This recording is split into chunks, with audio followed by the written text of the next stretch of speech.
Hi, my name is Kieren and I make the wiring harnesses for the Max Lang-made Motorsport R60 Mini. Max's R60 Mini Countryman is based on the 1.6 litre turbocharged N18 engine all-4. The standard road car uses the Bosch DI Motronic ECU as it runs direct injection from the factory. Max's race car, however, can run an aftermarket ECU. Initially, the car came with the chopped up BMW Mini harness to meet that ECU. It wasn't really good enough, so we decided to make a dedicated loom. So let's take a look. This harness has been on the car for nearly 2 years and has helped Max to win 4 championships across the British Five Nations and BTRDA in the all-4 mini category. As you can see, it could do with a clean, but has survived the harsh Rallycross environment pretty well. The reason that it's out of the car though is not for a freshen up. Now that Max is competing in the BRX at Supercar level, he has managed to obtain some goodies from our good friends over at Link. And the aim is to upgrade the management in a quest for more power and more reliability. This means a new dedicated harness. So let's get stuck in.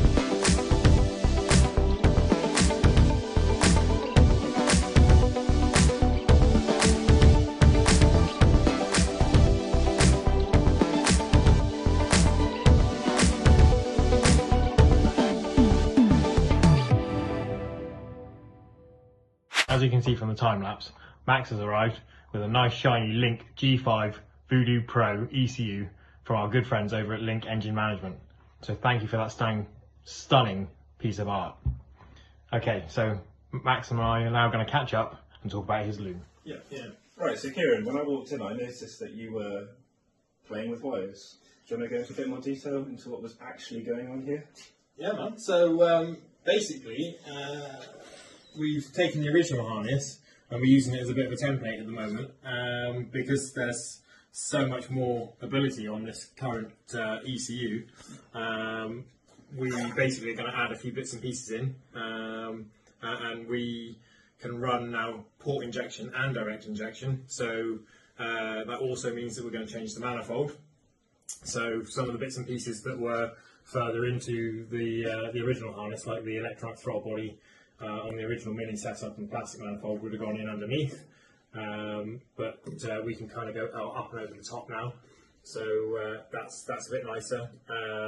Obviously from the original setup we've already moved the turbo orientation 180 degrees, so the exhaust is on the other side, so instead of having the lambda go around the engine like it did before, it's now going to come out here and drop down. It's a little bit long at the moment, but because obviously I haven't got the car to sit it in. What I'll do is I'll kind of get it to a point, and then I'll take it down to the car, and we'll kind of go from there.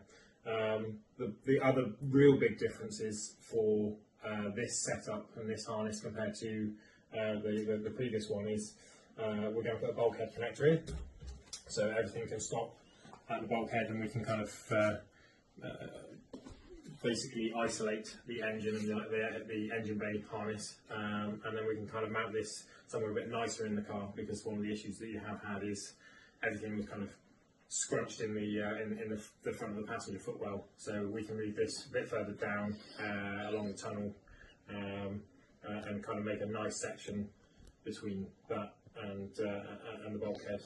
And also the other thing that we're going to do is change from the BMW Mini coils, which were a little bit unreliable for us last season, and use probably something along the lines of the K20 setup, which will allow us to basically just have a nicer spark, really, much better over than the BMW Mini ones, much more reliable.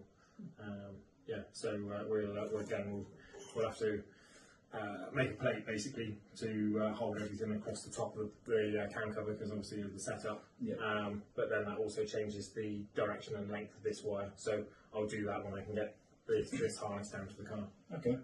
And check the length. So just looking at it from someone that doesn't know anything about cars, you've cut it a lot longer than what is actually going to need to be. Why have you done that? What's the So essentially, like I said, because we've changed so much on the engine itself, The bits that are absolutely staying exactly where they are, we basically used the original as a template. So, for example, injector 4 is there, and as you've probably noticed there, it is a little bit longer, but it just gives me a bit of kind of wriggle room. You can't add, but you can take away. Exactly that. Exactly. Well, I mean, you can add, but it's not a nice thing to do. It's nice to do it all in one go. Yeah. So yeah, we can kind of, I can get it back in the engine bay against the engine and kind of work out anything that was tight. So, for example, just trying to think, there was one plug that was a little bit tight before. So actually because it wasn't on the original thermostat housing setup, we used an original mini harness that I think I explained earlier in the video had been chopped up to put these plugs on. We kind of replicated that last time, but because the thermostat housing isn't there, it's a machined block instead, it moves slightly. So this wasn't the engine coolant temperature sensor wasn't quite long enough, so you were always kind of pulling the harness forward a bit to try and make sure that it wasn't strained on that. So this time, for example, if you look at that one, I've made it a good 15 centimetres or so longer, so that when I get it into the bay and get everything to sit nice, I can make sure that everything reaches. And the primary thing for that is you don't want too much, but you don't want too little. So too much obviously is extra weight, bits and pieces are messy and kind of tangled up and stuff.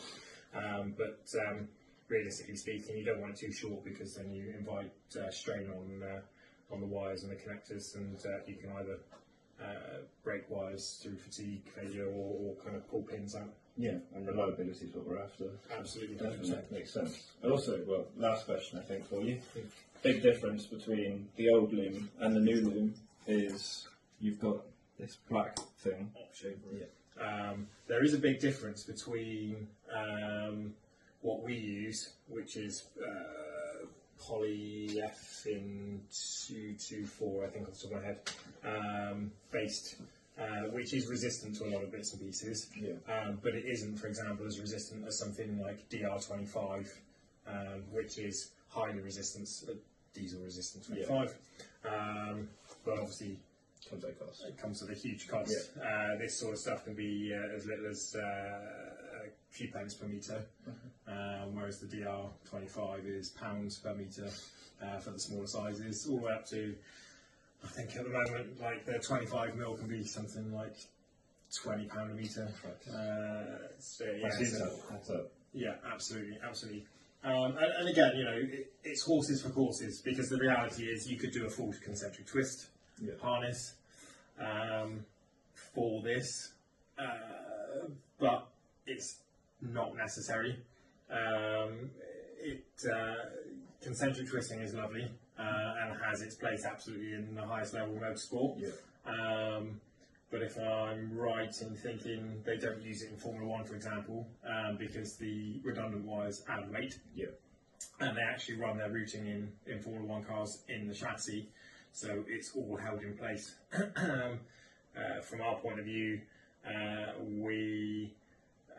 the cost alone would be astronomical, and we're not quite in that situation at the moment. So if there are any sponsors looking and want to give us a helping hand, absolutely jump in, because we could do with all the help we can get.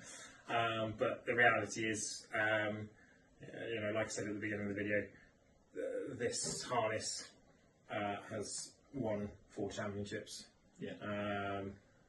It's been on the car for 2 years, and actually, if it wasn't for the fact that we were getting a really, really nice upgrade of ECU and going into the higher level of rallycross in this country, you know, it would quite happily continue on the car, probably looking at it for double the lifespan it's had already, if not more.